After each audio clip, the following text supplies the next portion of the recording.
Types of majority, कौन कौन से टाइप की मेजॉरिटी होती है? तो सबसे पहले जो टाइप की मेजॉरिटी होती है दैट इज सिंपल मेजॉरिटी, या इसी को हम लोग ऑर्डिनरी मेजॉरिटी भी बोलते हैं, फंक्शनल मेजॉरिटी भी बोलते हैं, क्योंकि मोस्ट ऑफ द टाइम यही मेजॉरिटी हम यूज़ करते हैं। तो very functional and working majority. फिर मेजॉरिटी, अब ये जो सिंपल मेजॉरिटी उसमें होता क्या है कि majority of the members present and voting, तो उस दिन पे जितने लोग भी आए प्रेजेंट है एंड जो वोट करें उन्हीं की बस मेजॉरिटी चाहिए, चाहे वो 50 लोग हैं कोई बात नहीं, 26 में पास हो जाएगा, ठीक है। तो ये सिंपल मेजॉरिटी है, ठीक है। बट इतने कम लोग नहीं आएंगे क्योंकि कोरम मेंटेन करना रहता है, तो कोरम भी होगा ना। एंड देन आर्टिकल 100 है, वो सिंपल मेजॉरिटी की बात करता है, जहाँ पर बोला गया है कि states except otherwise provided in the constitution, की स्टेट अदरवाइज की कॉन्स्टिट्यूशन में कोई स्पेसिफिक टाइप ऑफ मेजॉरिटी बोला है। All questions at any sitting of the either house और the joint sitting of the house, मतलब joint sitting of the house में भी सिंपल मेजॉरिटी, और कोई भी क्वेश्चन किसी भी सिटिंग का, किसी भी हाउस का, लोकसभा राज्यसभा का किसी भी हाउस का, shall be determined by the majority of the votes of the members present and voting. Present जितने हैं और वोट जितना कर रहे हैं उनकी मेजॉरिटी बस चाहिए, ठीक है। और इसी में आर्टिकल 327 भी पढ़ लेते हैं। आर्टिकल 327 क्या बोलता है कि power of parliament to make provisions with respect to the election to the legislature. Parliament के पास ये पावर होगा कि वो प्रोविजन बना सकती है with respect to the election to the legislature, में इलेक्शन होगा उसके लिए, ठीक है। Subject to the provision of this constitution, parliament में from time to time law by law make provision with respect to the all the matters relating to or in connection with the elections to either house of parliament or to the house of either house of the legislature। तो house of legislature के लिए भी, के election के लिए भी, मतलब state legislature के इलेक्शन के लिए भी पार्लियामेंट ही लॉ बना रही है, और हाउस ऑफ पार्लियामेंट के लिए भी कौन बना रहा है? पार्लियामेंट ही लॉ बना रही है। तो याद रखना कि स्टेट लेजिस्लेचर के लिए भी जब लॉ बनाने का काम हुआ तो पार्लियामेंट ही बना रही है वहाँ के इलेक्शन के लिए भी, और पार्लियामेंट के इलेक्शन के लिए भी कौन बना रहा है लॉ? पार्लियामेंट बना रही है, ठीक है। States including the preparation of the electoral roll, कि इलेक्टोरल रोल कैसे प्रिपेयर करना है, इसके लिए पार्लियामेंट लॉ बनेगी, है ना, कि स्टेट है उनका इलेक्टोरल रोल कैसे प्रिपेयर होना है, ताकि एक सिंक्रनी रहे। स्टेट, सारी स्टेट वरना तो अपना अपना करने लग जाएगा, है ना, इसलिए पार्लियामेंट है वो लॉ बना देगी, वैसे ही चलेगा फिर। And the delimitation of the constituencies and all other matters necessary for securing due constitution of such house और हाउसेस, ठीक है। ये चीज़ याद रखनी है अपने को। एंड हाँ, अब देख लेते हैं कि कौन कौन सा वो सिंपल मेजॉरिटी से पास होगा। सिंपल मेजॉरिटी या फंक्शनल या फिर वर्किंग मेजॉरिटी में क्या होगा? 543 लोकसभा के मेंबर्स होते हैं, अगर प्रेजेंट है उस दिन 200 तो फिर 101 में पास हो जाएगा, और अगर 400 प्रेजेंट है तो 201 में पास हो जाएगा। तो ये हो जाएगा सिंपल मेजॉरिटी, मतलब कि क्या? Majority of present and voting, majority of the members present and voting. कौन कौन सा होगा सिंपल मेजॉरिटी से पास? कोई भी ऑर्डिनरी बिल है, क्योंकि ऑर्डिनरी बिल को हमको वैसे भी पास करना ही था, तो हमको क्या करना होगा, मतलब ईजिली पास करवाना चाहेंगे ना हम, जो चीज़ बहुत ज़रूरी है उसको हम क्या करेंगे? सिंपल मेजॉरिटी से रखेंगे। तो ऑर्डिनरी बिल, फिर मनी बिल तो बहुत ज़रूरी है, तब जाके हम एक्सपेंडिचर कर पाएंगे। देन फाइनेंशियल बिल, अगेन इन तीनों बहुत ज़रूरी है, तो याद रखना तीनों सिंपल मेजॉरिटी से पास होता है। Adjournment motion, no confidence motion, confidence motion, censure motion, motion of thanks, ये सब भी सिंपल मेजॉरिटी से पास होगा। क्यों? क्योंकि अगर गवर्नमेंट के पास सिंपल मेजॉरिटी भी नहीं है तब तो कॉन्फिडेंस नहीं है ना हाउस में, है ना, तब गवर्नमेंट को रिज़ाइन करना पड़ेगा। तो इसलिए हम लोग इसको सिंपल मेजॉरिटी में रखें कि एटलीस्ट तुम्हारे पास सिंपल मेजॉरिटी तो हो, जो गवर्नमेंट रूल करी है कंट्री में। तो इसलिए no confidence motion, confidence motion and censure motion and motion of thanks, इन चारों को इसी में रखा गया। एंड एडजर्नमेंट मोशन तो करना ही होगा, हाउस को हमेशा ही वो कंटिन्यू थोड़ी करते रहेंगे सिटिंग, तो सिंपल मेजॉरिटी के थ्रू ही पास करेंगे और एडजर्न कर देंगे हाउस को, है ना। And then removal of the vice president in the Lok Sabha. देखो, जो वाइस प्रेसिडेंट हैं उनको जब उन्हीं के हाउस से रिमूव करेंगे, मतलब राज्यसभा से, देखो यहाँ पर, तब क्या होगा? इफेक्टिव मेजॉरिटी चाहिए, क्योंकि वो उन्हीं के हाउस के मेंबर हैं, तो उनको हटाना डिफिकल्ट रखेंगे। पर वहाँ से जब हट गए तब तो जो लोकसभा है वो सिंपल मेजॉरिटी से क्या कर लेगी? पास कर देगी, कि हाँ अगर स्पेशल मेजॉरिटी वाला पास हो गया तो अब हम सिंपल मेजॉरिटी से पास कर देते हैं उनका रिमूवल। वैसे भी वो हमारे हाउस के तो मेंबर है नहीं, तो removal of the vice president in Lok Sabha बोलेगा तो सिंपल मेजॉरिटी, अगर राज्यसभा बोला तो स्पेशल मेजॉरिटी अंडर आर्टिकल 67, ठीक है। Impeachment of president article 61, removal of vice president 67, ठीक है। 7 से खतरा करके याद रखना वाइस प्रेसिडेंट को। Then approval of imposition of the president rule, जब प्रेसिडेंट रूल इम्पोज करना है, अब ये तो करना ही है ना, बहुत ज़रूरी है। क्यों ज़रूरी है? क्योंकि स्टेट है वो कॉन्स्टिट्यूशन के अकॉर्डिंग फंक्शन नहीं कर रही है या फिर सेंटर के डायरेक्टिव के अकॉर्डिंग फंक्शन नहीं कर रही, तब प्रेसिडेंट रूल इज़ मस्ट, है ना। तो हमको सिंपल मेजॉरिटी से पास करेंगे, इसलिए article 356 under simple majority. Approval of the proclamation of the financial emergency, भाई फाइनेंशियल इमरजेंसी हो गई, ये तो सिंपल मेजॉरिटी से ही पास करेंगे। आर्टिकल 360 बहुत इमरजेंसी है। नेशनल इमरजेंसी का अप्रूवल नहीं होगा क्योंकि national emergency not an ordinary condition, है ना, तो उसको सिंपल मेजॉरिटी में नहीं रखा जाएगा। पर उसको जब डिसकंटिन्यू करना होगा, हाँ तो ये तो अच्छी बात है ना कि हमको नेशनल इमरजेंसी को डिसकंटिन्यू करना है, हाँ तो उसको रख दो भाई तुम सिंपल मेजॉरिटी में। तो क्या रखेंगे हम, जब पासिंग ऑफ द कहाँ गया, disapproving continuous of the national emergency by the Lok Sabha. यहाँ पर हमको ये भी पढ़ा हुआ है ना कि नेशनल इमरजेंसी है, उसको डिसकंटिन्यू करने के लिए लोकसभा ही रिजोल्यूशन पास कर सकती है। राज्यसभा के पास यहाँ पे कोई स्पेशल पावर नहीं होगा कि वो नेशनल इमरजेंसी को हटा दे, है ना, डिसकंटिन्यू कर दे, ठीक है। उसके बाद ये आर्टिकल 352, ठीक है। पर यहाँ पे ध्यान रखना कि जब नेशनल इमरजेंसी इम्पोज हो रही है वो स्पेशल मेजॉरिटी से पास होगा, ठीक है। Then election of the speaker and deputy speaker of the Lok Sabha under article 93 में कौन है, स्पीकर एंड डिप्यूटी स्पीकर का इलेक्शन, तो ये तो बहुत ज़रूरी है ना, हाउस में स्पीकर डिप्यूटी स्पीकर जरूरी है, तो स्पेशल मेजॉरिटी से सिंपल मेजॉरिटी से पास करेंगे, स्पेशल से थोड़ी करेंगे, स्पेशल को पास होने में कितना टाइम लगेगा, है ना। और ये तो वर्किंग वाला काम है ना, डेली का काम है, हर 5-5 साल का काम है, और हाउस में कोई ना कोई प्रिसाइडिंग ऑफिसर तो होना ही चाहिए, तो सिंपल मेजॉरिटी से पास होगा। Same goes with the deputy chairman of the Rajya Sabha under article 89, तो इनको भी हम वैसे भी हमको इलेक्ट तो करना ही है ना किसी न किसी को, तो सिंपल मेजॉरिटी से हम इलेक्ट करेंगे डिप्यूटी चेयरमैन को भी। Then approval of the creation और abolition of the state legislative council by parliament. देखो जब भी स्टेट लेजिस्लेटिव काउंसिल बनता है उसको पहले जो स्टेट्स है वो अपने लेजिस्लेटिव असेंबली में स्पेशल मेजॉरिटी से पास करती है, तो जब स्टेट को ही चाहिए उनके स्टेट में ये स्पेशल मेजॉरिटी से पास हो गया तो पार्लियामेंट बोल देती है ठीक है, अगर तुम्हारी स्टेट को इतनी ज़रूरत है, तुमने स्पेशल मेजॉरिटी से भी पास करवा लिया, तो हम तुमको सिंपल मेजॉरिटी से अप्रूव कर देते हैं। तो चाहे वो क्रिएशन हो या अबॉलिशन हो, पार्लियामेंट अगर स्टेट लेजिस्लेटिव काउंसिल को अप्रूवल देगी तो सिंपल मेजॉरिटी से दे देगी, ठीक है। एंड देन यहाँ पर और कुछ मैंने मेंशन किया क्या, हाँ सारे मोशन मैंने सर्च किए कि क्या सारे मोशन ही सिंपल मेजॉरिटी से पास हो जाते हैं, नहीं। कौन से सिंपल मेजॉरिटी से पास होते हैं, नो कॉन्फिडेंस मोशन है वो लोकसभा में ही सिर्फ इंट्रोड्यूस होता है, बट ये सिंपल मेजॉरिटी से पास होता है। इसका मतलब क्या कि अगर सिंपल मेजॉरिटी भी नहीं है गवर्नमेंट के पास तो मतलब कि नो कॉन्फिडेंस सिंपल वाला भी नहीं है, तो गवर्नमेंट कैसे ही रूल कर रही है ना, तो फिर उनको फिर रिज़ाइन करना होगा। देन कॉन्फिडेंस मोशन अगेन वैसे वाले ही, सेंसर मोशन भी ऐसा ही है। फिर एडजर्नमेंट मोशन, कट मोशन, फिर motion of thanks to the president address का जो मोशन ऑफ थैंक्स है वो भी सिंपल मेजॉरिटी से पास होना होता है, और अगर वो सिंपल मेजॉरिटी से पास नहीं हुआ मतलब कि गवर्नमेंट का कॉन्फिडेंस नहीं है ना।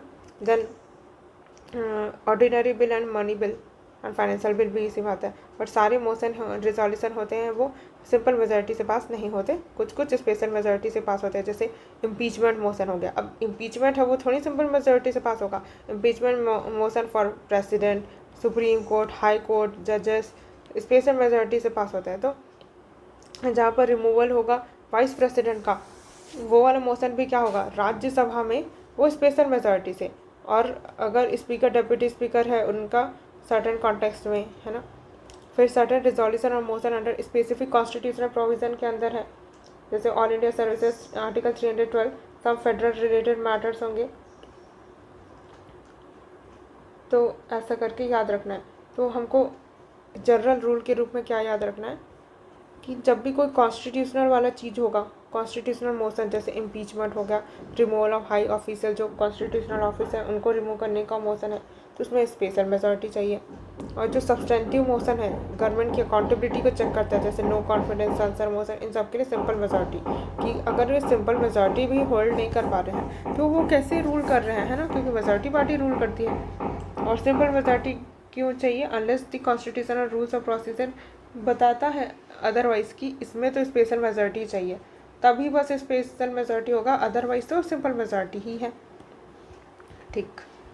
द नेक्स्ट इफेक्टिव मेजॉरिटी, नाम में ही जिसकी इफेक्टिव है, मतलब कि क्या, पूरा मेंबरशिप, टोटल मेंबरशिप जो भी होता है हाउस का, माइनस वैकेंट सीट, है ना, डेथ हो गया, रिमूवल वाले, उन सबको हटा दो।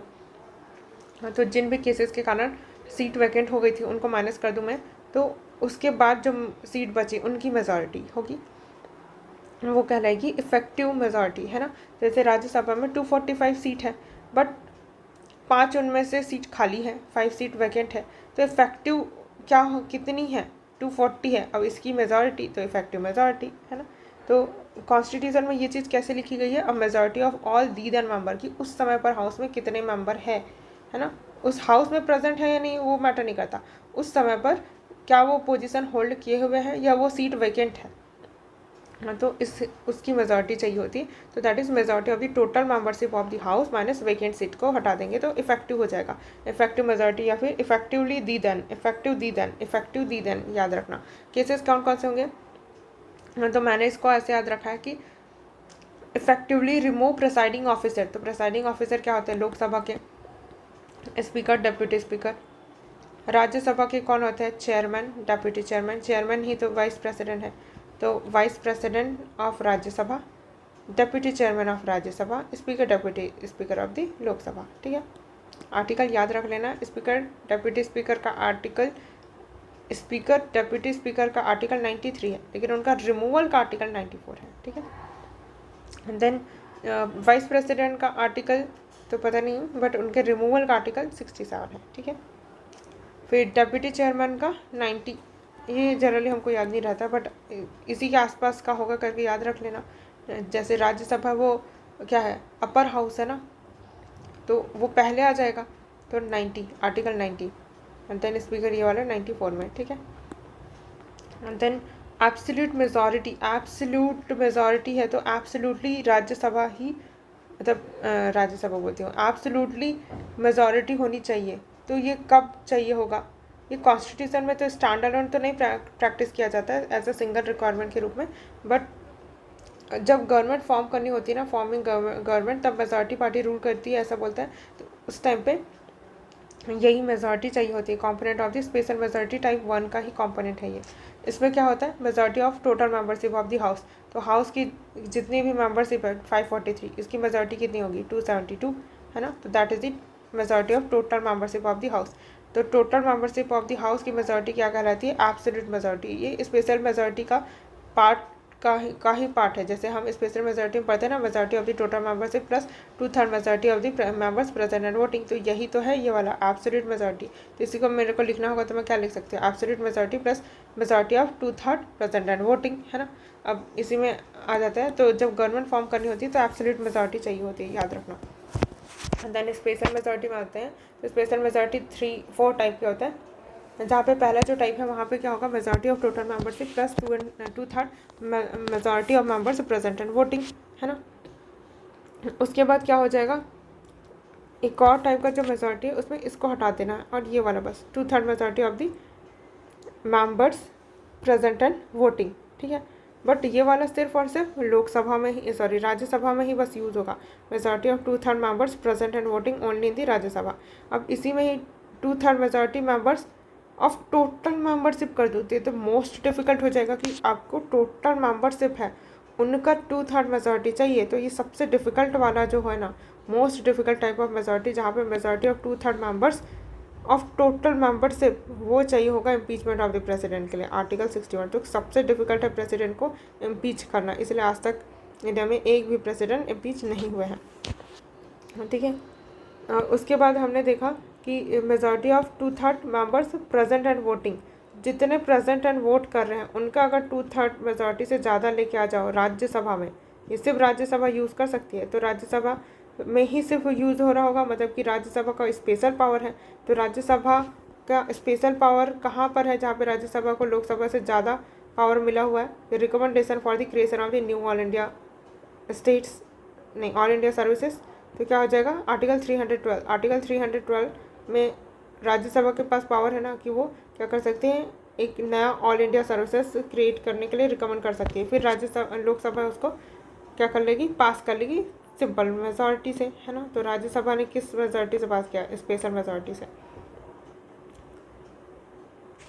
और कौन सी जगह पे, parliamentary legislation on matter of the state list, तो जब राज्यसभा में ये चीज़ पास हो जाएगी कि पार्लियामेंट है वो स्टेट लिस्ट में भी लॉ बना सकती है। तो ये राज्यसभा में कैसे पास हुआ था, वो पास हुआ था कैसे, स्पेशल मेजॉरिटी का टाइप से। कौन सा special majority? Majority of 2/3 of total members present and voting, मतलब टोटल नहीं बोलना चाहिए, majority of 2/3 members present and voting. ठीक है, आर्टिकल 249। तो देन जो स्पेशल मेजॉरिटी टाइप 4 है, जहाँ पे स्टेट का भी रेटिफिकेशन चाहिए, है ना, majority of total membership plus 2/3 majority present and voting, simple majority of half of the state. यहाँ पे हाफ ऑफ द स्टेट्स है, उनका बस सिंपल मेजॉरिटी चाहिए, क्योंकि सारी स्टेट का special majority is very difficult, इतना थोड़ी करेंगे। तो बस हाफ ऑफ द स्टेट का जैसे सिंपल मेजॉरिटी हो जाएगा तो पास हो जाएगा। तो फेडरल फीचर वाले तो सब इसमें आ जाएंगे। तो आर्टिकल 368 है, वो भी फेडरल कैरेक्टर का ही है ना, क्योंकि आर्टिकल 368 में एक टाइप 1, मतलब आर्टिकल 368 स्पेशल मेजॉरिटी के बारे में बात करता है, और उसमें एक स्पेशल मेजॉरिटी का टाइप ये भी है कि हाफ ऑफ द स्टेट का रेटिफिकेशन चाहिए। तो अगर मैं आर्टिकल 368 में कोई अमेंडमेंट कर रही हूँ तो उसमें अगेन मेरे को स्टेट का ही रिकमेंडेशन लेना होगा, है ना। तो ये हो जाएगा। देन GST, फिर NJC, इन सब में भी चाहिए होगा स्टेट का रेटिफिकेशन। ठीक, अब ये वाला छूट गया था, इसको कर लेता है। तो स्पेशल मेजॉरिटी जो हमारा बेसिक टाइप का मेजॉरिटी रहता है स्पेशल मेजॉरिटी में, जहाँ पे majority of total membership plus 2/3 majority of present and voting, उसमें कौन कौन सा होगा? Amendment of the article 368। बाकी अमेंडमेंट ऑफ कॉन्स्टिट्यूशन जहाँ पे फेडरल फीचर इन्वॉल्व नहीं होगा आर्टिकल 368 का, तो वो स्पेशल मेजॉरिटी से पास होगा, जहाँ पे स्टेट का रेटिफिकेशन नहीं लेना होगा। ठीक है। Then removal of the supreme court के जज को रिमूव करना है तो डिफिकल्ट बनाएंगे ना, तो ये article 124। Removal of high court के जजेस, इसको भी डिफिकल्ट बनाएंगे, article 217। Removal of the CAG को रिमूव करना, article 148। Chief election commissioner, again वैसे ही डिफिकल्ट बनाएंगे, है ना। देन स्टेट इलेक्शन कमिश्नर है, उसका भी डिफिकल्ट बनाएंगे। इंपॉर्टेंट कॉन्स्टिट्यूशनल ऑफिस है ना, उन सबका रिमूवल डिफिकल्ट बनाएंगे। फिर क्या हो जाएगा? Parliament approval of the proclamation of the national emergency, जब नेशनल इमरजेंसी को प्रोक्लेम करना है ना, आर्टिकल 352, तो ये होगा स्पेशल मेजॉरिटी से पास। देन क्रिएशन और abolish of the state legislative council in state legislative assembly must pass the resolution. ठीक है, तो जब स्टेट लेजिस्लेटिव असेंबली में स्टेट लेजिस्लेटिव काउंसिल बनाना है या ख़त्म करना है, अबॉलिश करना है, तब वो क्या होगा? स्पेशल मेजॉरिटी से पास होगा। बट वही चीज़ जब पार्लियामेंट के पास जाएगा तो सिंपल मेजॉरिटी से हो जाएगा। ठीक है, तो कौन कौन सा हमको समझ आया, कौन कौन सा टाइप की मेजॉरिटी होती है, क्विकली रिकॉल करते हैं। एक तो था सिंपल मेजॉरिटी। क्या चाहिए था इसमें रिक्वायरमेंट? सिंपल मेजॉरिटी को ही हम लोग ऑर्डिनरी मेजॉरिटी बोलते हैं, functional majority and working majority. इसमें सिंपल मेजॉरिटी में क्या चाहिए होगा?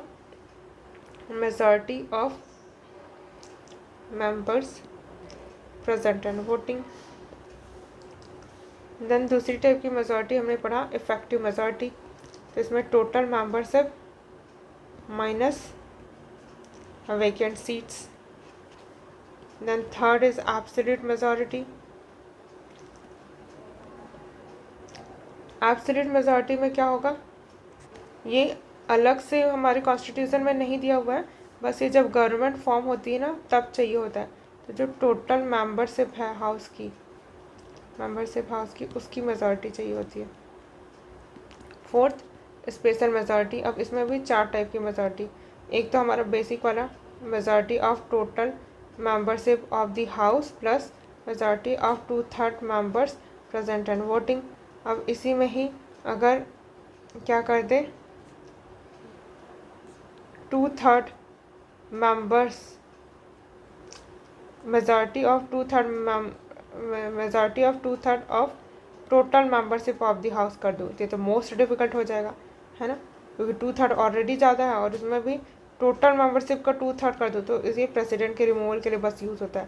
थर्ड वाला क्या है? जब 2/3 मेंबर्स प्रेजेंट एंड वोटिंग बस करूँ तो ये राज्यसभा में होगा। ठीक है, सिर्फ राज्यसभा यूज़ करेगी। एंड फोर्थ वाला जहाँ पे यही होगा और इसमें हाफ ऑफ द स्टेट का, तो फेडरल फीचर के लिए।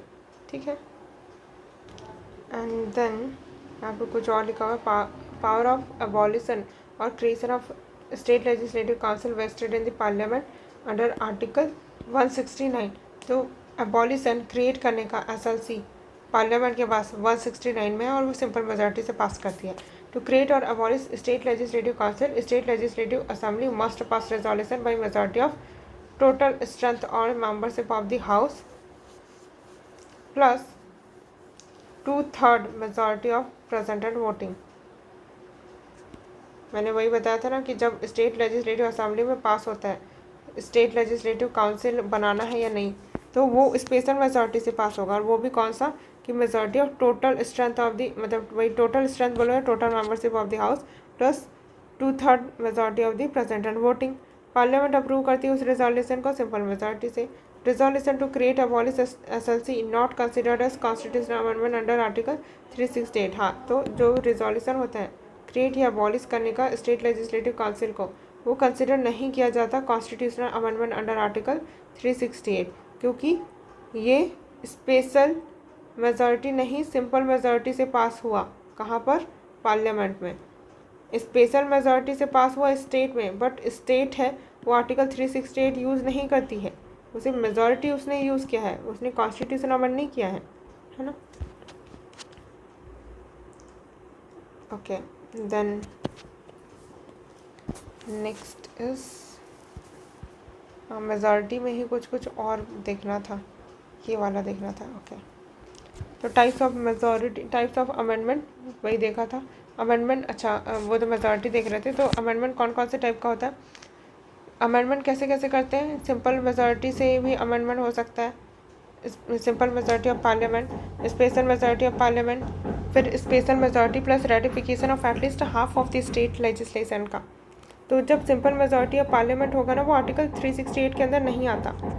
सिंपल मेजॉरिटी आर्टिकल 368 के अमेंडमेंट के अंदर नहीं आता। It is amended the same way as the normal legislation are passed. Special majority of the parliament से क्या क्या पास होगा, जो भी amending provision and not with the first category में जो ना हो, and then requires both majority of the total membership of each house and majority of not two third members present and voting, मतलब as per article 368।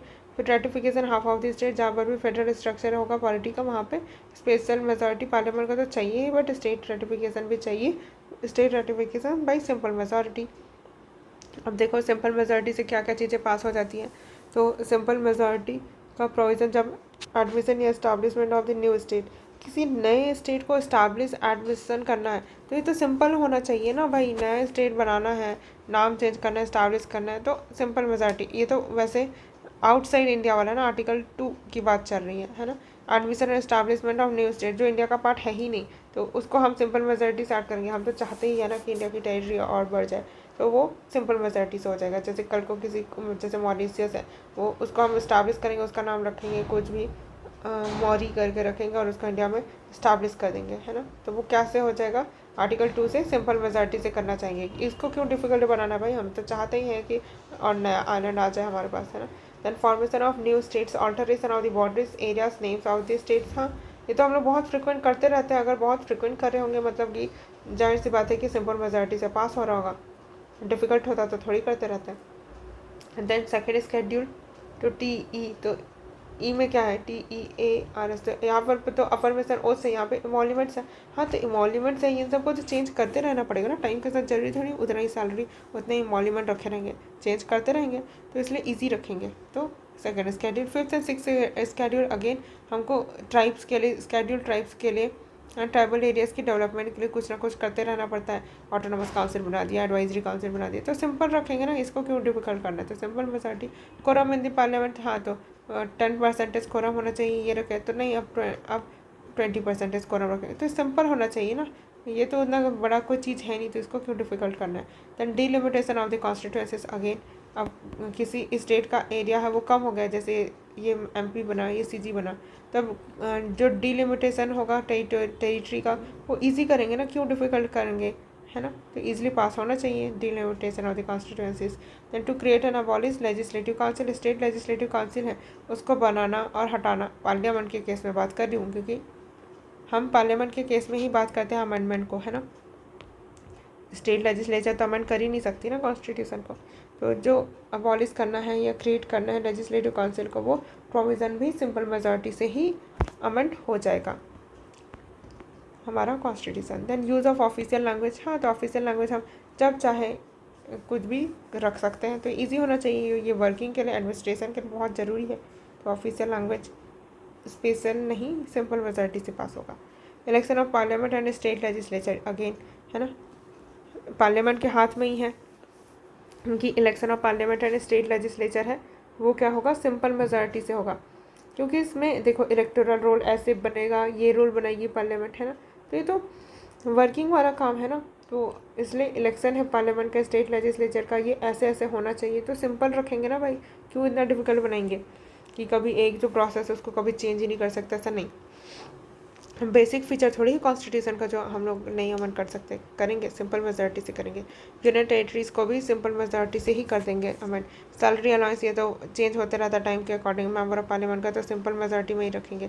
तो special majority से क्या पास होता है फिर, तो वो चीज़ें जिनको अमेंड कर देने से बहुत दिक्कत हो सकती है, तो उस केस में क्या करेंगे, हम उसको डिफ़िकल्ट बनाएंगे उसको पास करना। जैसे फंडामेंटल राइट हो गया, फंडामेंटल ड्यूटी हो गया, DPSP, तो इनको हम लोग डिफ़िकल्ट बनाएंगे जानबूझ के कि इसको अमेंड नहीं कर सकते भाई तुम एकदम ईजिली,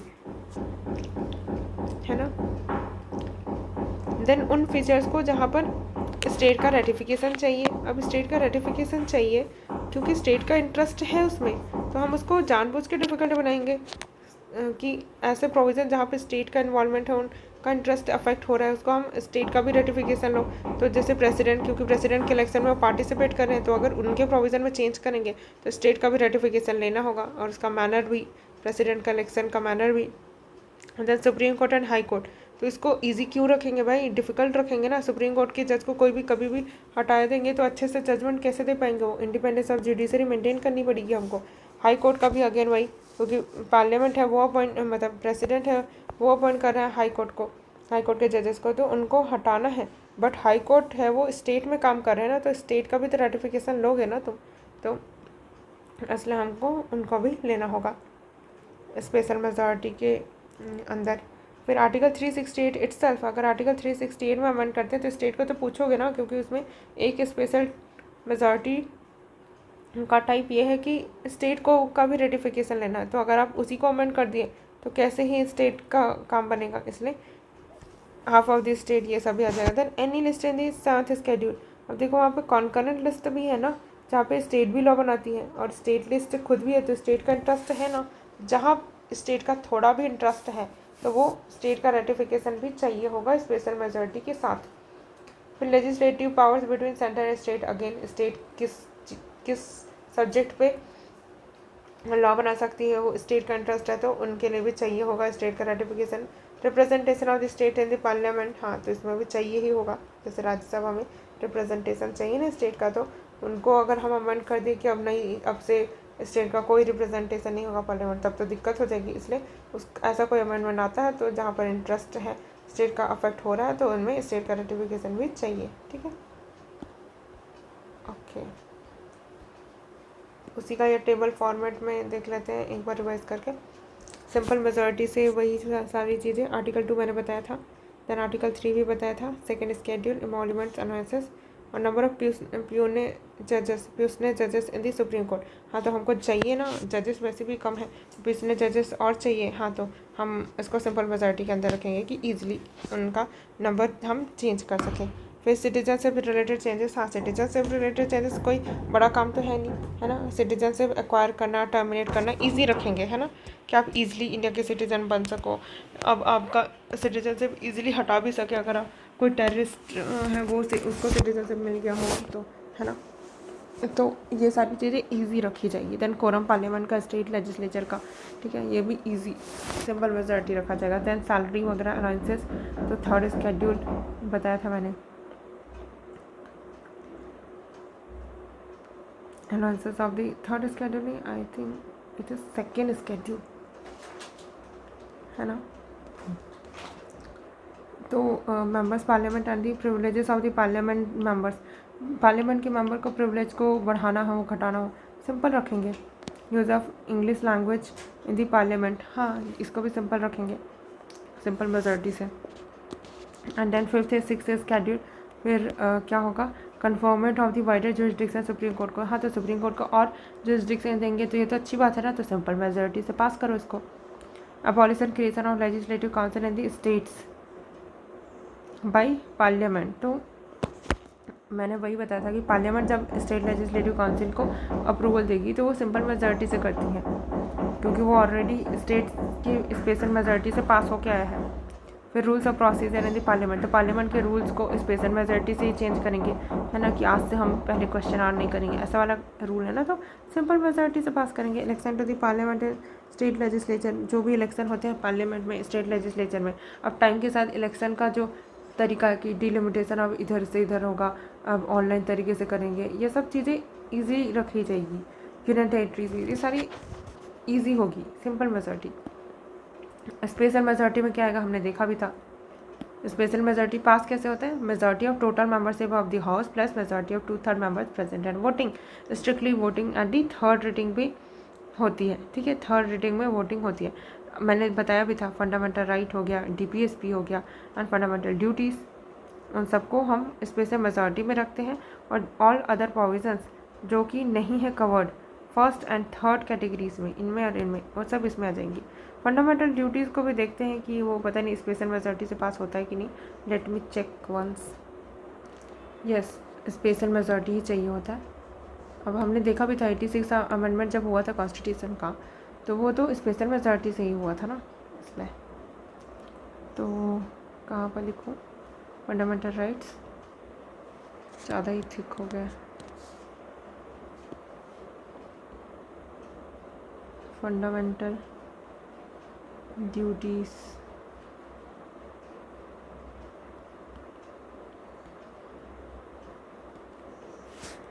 तो अभी एक और चीज़ याद रखनी है कि जितने भी अमेंडमेंट एक्ट होते हैं ना, सब के सब स्पेशल मेजॉरिटी से नहीं, कुछ कुछ सिंपल मेजॉरिटी से भी पास हुए रहते हैं, ठीक है। एंड देन स्पेशल मेजॉरिटी से पास होने वाले थोड़ा डिफिकल्ट बनाएंगे उनको, जैसे इलेक्शन है प्रेसिडेंट का और उसका मैनर चेंज करना है, तो क्योंकि इसमें स्टेट भी इन्वॉल्व है तो स्टेट का रेटिफिकेशन भी लेना होगा। Judicial powers and structure, high court supreme court का कुछ चेंज करना होगा तो स्टेट का रेटिफिकेशन भी चाहिए। देन डिस्ट्रीब्यूशन अगर करना है legislative powers between the union and state, तो स्टेट के में भी तो डिस्ट्रीब्यूशन हो रहा है, तो अगेन फिर एनी लिस्ट अभी 7th स्केड्यूल ये भी चाहिए होगा, है ना, क्योंकि इसमें स्टेट लिस्ट भी तो आ रहा है, तो स्टेट का रेटिफिकेशन नहीं लोगे क्या, लेना ही पड़ेगा। रिप्रेजेंटेशन ऑफ स्टेट पार्लियामेंट चाहिए। हाई कोर्ट और सुप्रीम कोर्ट जुरिस्डिक्शन चेंज कर रहे हो, हाँ चाहिए। फिर एनी अमेंडमेंट अफेक्टिंग दी फेडरल स्ट्रक्चर, कोई भी अमेंडमेंट जो फेडरल स्ट्रक्चर को चेंज कर रहा होगा, जैसे GST काउंसिल, ये स्टेट का रेटिफिकेशन लोगे।